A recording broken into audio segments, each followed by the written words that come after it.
Hello YouTube, this is Morgan, Airspeed Prime here at my next Sword Art Online review.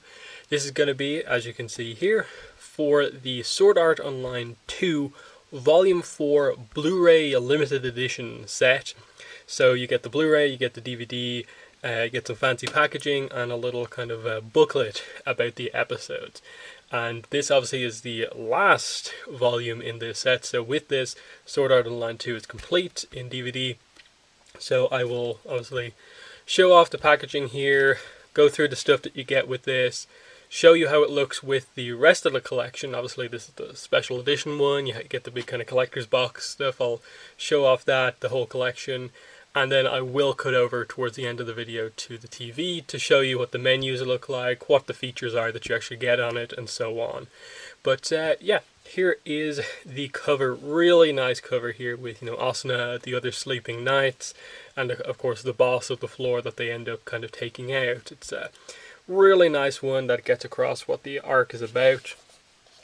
Just a really, really nice image of all of the various characters here. Yuki and Asuna, of course, at the front. On the side, the kind of spine character here, as you can see here, is Yuki once again.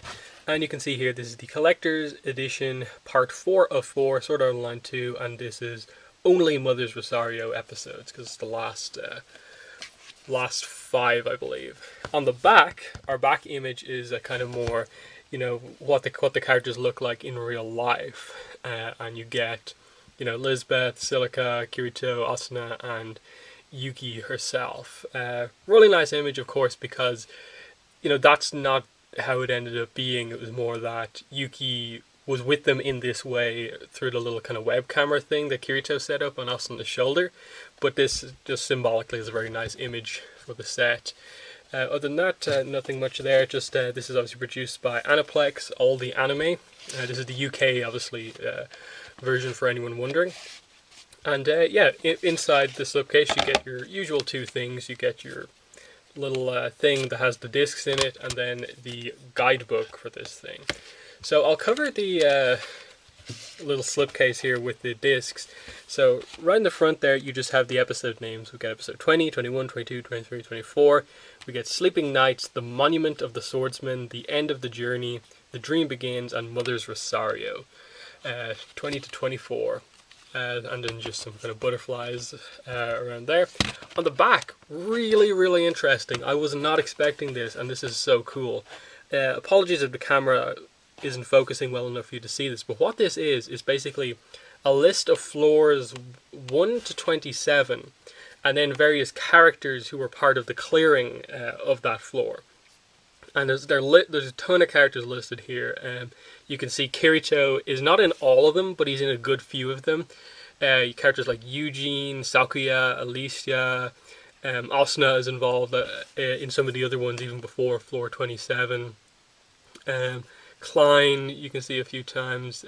Just really, really interesting that we get reference to a lot of those characters. Lifa, of course, is involved here as well.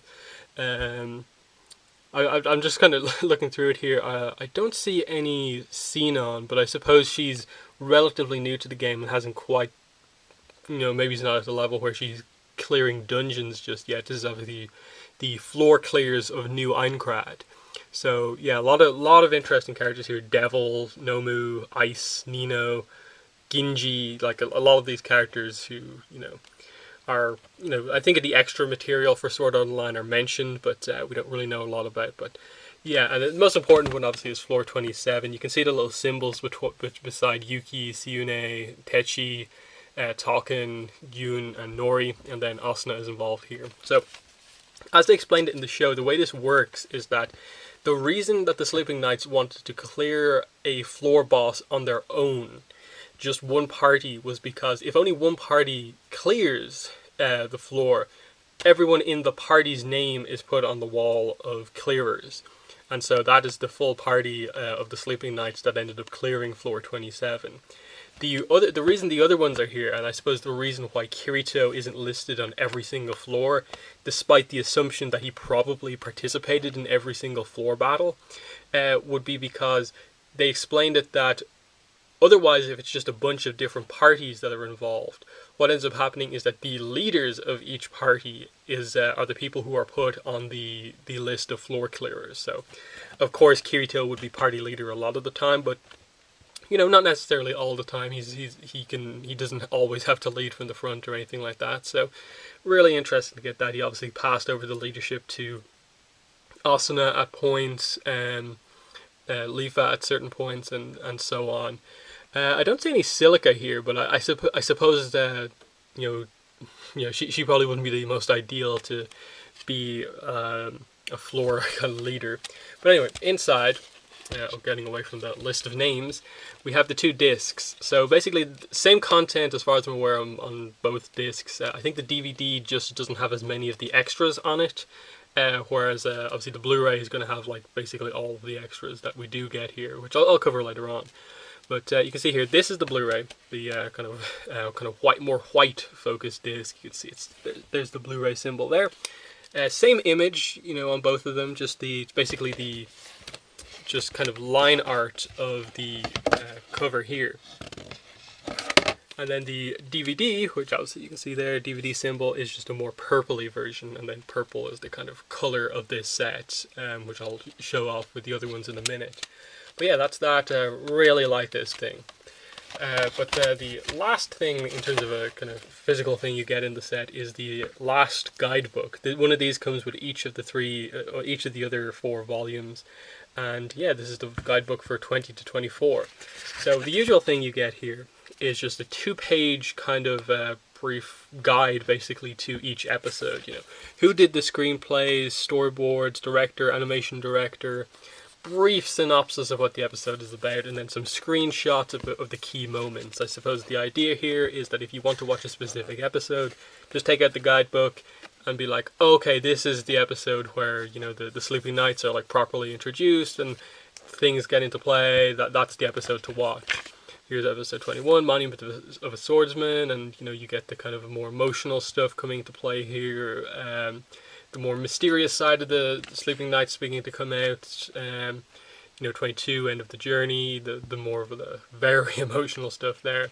You also get some character designs. Here's Siune. Really, really nice. Always nice to see the concept art for close up on the weapons and stuff like that. There's Techi, Nori, Yun, Token, and Asuna's mother, Kyoko Yuki.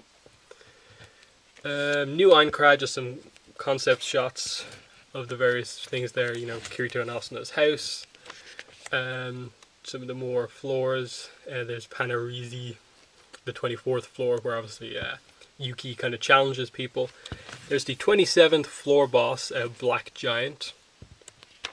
And then the interview this time round is with the SAO Music Guild. And I think it's, for me, the least interesting of the interviews they've had in this, because it's like, okay, these are the people behind the music that is the character songs, the actual lyrics-based songs that you can find like online and stuff like that, where the characters themselves sing a song that represents kind of their like character arc and stuff like that. It's interesting enough, and they go through like the inspiration. Since they have basically all of the SAO Music Guild here, they can talk to the individual person responsible for that song, and they basically just ask them a question about almost every single like one of these things, and they give you the details on this. Like that's ultimately the CD collection that it was collected in. It's the Sword Art Online song collection, and they give you the track list, and that it has all these songs. The singer is Asuna for this song, Sachi, Silica, Lisbeth, Yui, Suguha, Lifa, Kirito, another Kirito song, Asuna, Silica. And then you also get some of the opening and endings, Yumi Seikai, Crossing Fields, Innocence, and Overfly. There's episode 23. 24, Mother's Rosario, is a very emotional final end episode. Erica, which is obviously the Asuna's kind of alternate account / the account that Asuna's mother logs into to talk to her. There's Siune's kind of, I'll say, a real Siune, the doctor. Really nice image here, just showing off the different kind of character designs, and that like it's all of the the same characters have like the exact same pose, but they're just wearing their different clothing. I always like these things in like little kind of art concept books, just to see the changes, but the character in the exact same position, just wearing different clothing. Really interesting. Yuki Family Home, the SAO Survivor School, Panarise, the floor, and then continuing that interview. Nice kind of sketch image there of Asuna. More of the interview, and we just end with the credits page, you know, English edition, all the anime, and then the sword. So yeah, for me, a little bit disappointing, this final one, that the interview wasn't with anyone overly interesting, at least for me. And perhaps I expected them to do a little bit more here with this final edition of SAO II. It's just a little disappointing for me that it's just kind of normal, and there's nothing really overly fancy about the actual approach to doing this final part of the collection. But anyway, that is the kind of visuals of what you get with it. So let's actually bring in the other stuff. So this is the collector's box that you get with Volume 1 Special Edition. And inside are my 1, 2, and 3 volumes. So I'll briefly show you off them in case you haven't seen it before. So here is the Volume 1 cover for the Phantom Bullet arc. And there's the back. Very nice. And the color for this kind of volume is black. Volume 2 is this really nice image of Kirito and Sinon. Also continuing the Phantom Bullet arc, another Kirito image, and another black arc, as you can see here. So that's pretty cool. The third collection is this one. Really, really nice image here. This is probably my favorite of the 3 images. Really like our kind of main character team here: Kirito, Asuna, Celica, Klein, Lifa, Lisbeth, and Sinon. Really nice. On the back, Asuna and Yuki. This is the joint Caliber and Mother's Rosario kind of set, and our color here is this kind of pale brown kind of color. Odd color, but you know, it's not too bad. And then of course the Volume 4, which is what I was reviewing just now. So yeah, let's actually put them all into the collector's edition box for the first time. But I suppose first, final comments on this box. Still don't get why they released this as the collector's edition box for the entirety of SAO II, and the only imagery on it is for the Phantom Bullet arc. There's no Mother's Rosario stuff on the box. There's no Caliber stuff on the box. Just Phantom Bullet. I like Phantom Bullet, but for me, I prefer Mother's Rosario. I understand not putting Caliber stuff because it's a very short arc, but just a little bit weird to me in that, like, you have kind of 3 places where you can put images, like here, the front, and the back, and you just put it all the same arc. Just a little bit odd to me. But yeah, let's put it all in, see how they fit, and see what the collection is like complete. That was 3. And last but not least, number 4. So yeah, fits in pretty nicely. A little bit of gaps that are not like super tightly put together and that you can just very easily slide them out. So pretty nice fit in general on all of them. And that's what it looks like sideways.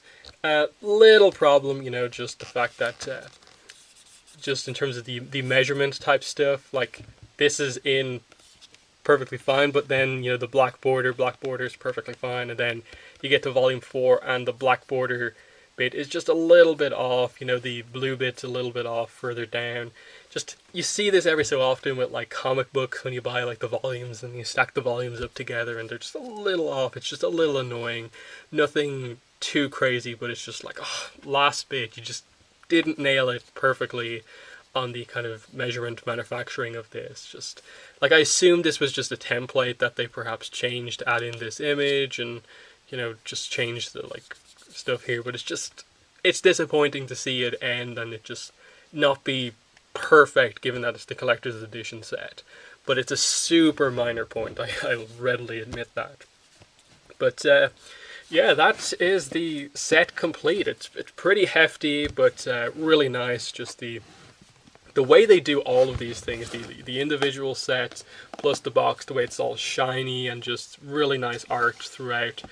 I'm super glad that I picked up the limited edition kind of Blu-ray sets for this SAO collection, just because I now have this pretty big thing, 4 guidebooks within all these sets for each of the volumes, and in Blu-ray and DVD for both of them. So yeah, that's been the review of the kind of just the physical content that you get when you buy the collector's edition Blu-ray Part 4.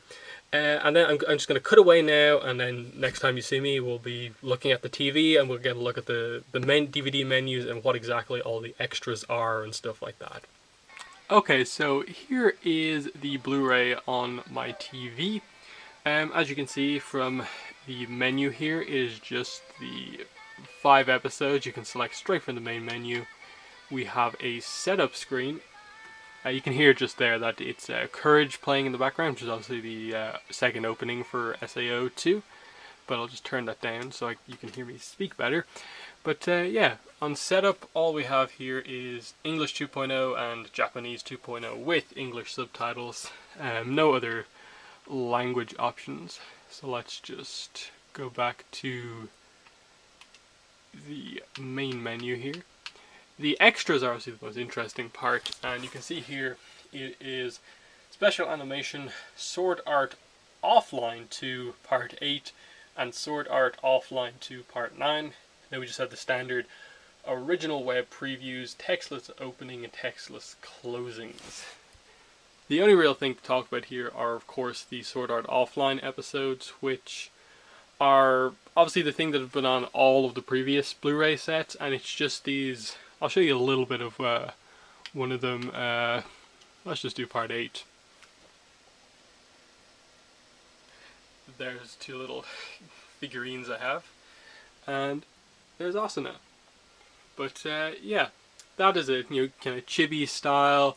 It's not dubbed. It's just subtitles on the screen, Japanese audio. So that's a little bit disappointing. I kind of wish that at some point they would dub them, because they are really funny. I think that's the main thing. They kind of do it in segments, like the SAO characters are presenting a show about them reflecting on the events of the actual season. So you get like them basically reacting to moments from the episode. And these 2 episodes, specifically 8 and 9, focus on Asuna, Kirito, and Yuki presenting, and just basically Kirito and Asuna kind of catching Yuki up on the various aspects of ALO and how it works, and you know, informing them about their team and stuff like that. It's pretty nice. The first episode is kind of, they joke a lot about nicknames, like Asuna being the Berserk Healer, and then later on about why Kirito is kind of called the Black Swordsman and stuff like that, and they kind of joke and make fun of each other about that.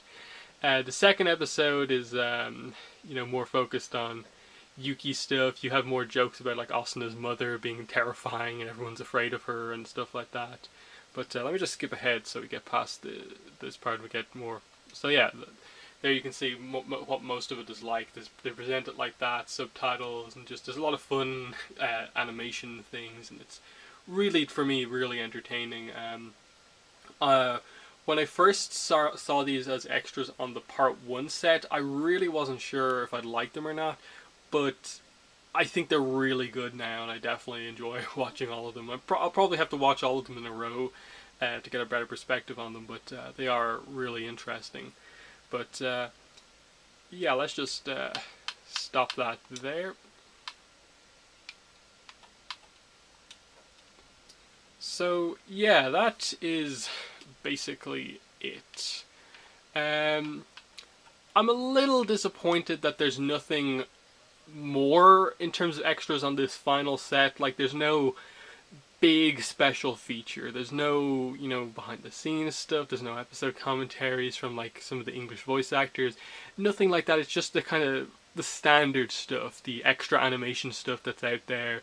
Textless closings, openings, and the web previews are just, you know, like basically trailers for episodes and parts of the show. So little things are just like holding this overall collection back from being the best thing that it could be. But if those extras, those kind of interviews and stuff like that don't really exist, I get why they don't have it. But in terms of the actual set, it's really good. So yeah, I'm just going to end this video by briefly cutting back to me behind the camera and showing you a final look at the part 4 of the Blu-ray set. So yeah, final look at this. This, of course, really, really nice set. And all of them are like this. They're all very, very nice in person. Maybe it doesn't come across as well on camera, but it looks great. The way it's all so shiny and the way it's done. And overall, the collection, like all of them, come together really nicely. So if you've been kind of waiting to see what the whole collection looks like in terms of the UK Blu-ray release, I think it's an excellent set overall. All of them are available right now, and I'm happy with it. I think they perhaps could have done a little bit more in terms of the extras, making them a little bit more interesting than just textless openings, closings, and the Sword Art Offline stuff. But they did what they could. I just would have liked a little bit more, perhaps some content from the English dub cast or anything like that, but they didn't do that. We have to live with it as it is. But yeah, just really happy to have this all now. It's just such a cool set to have them all like this. But so yeah, that's been the video. In the comments, if you have any question about the Blu-ray DVD set, definitely let me know and I will answer them in the comments. But other than that, that's been the review for the Sword Art Online 2 Collector's Edition Volume 4 Blu-ray DVD combo. So yeah, thanks for watching and bye.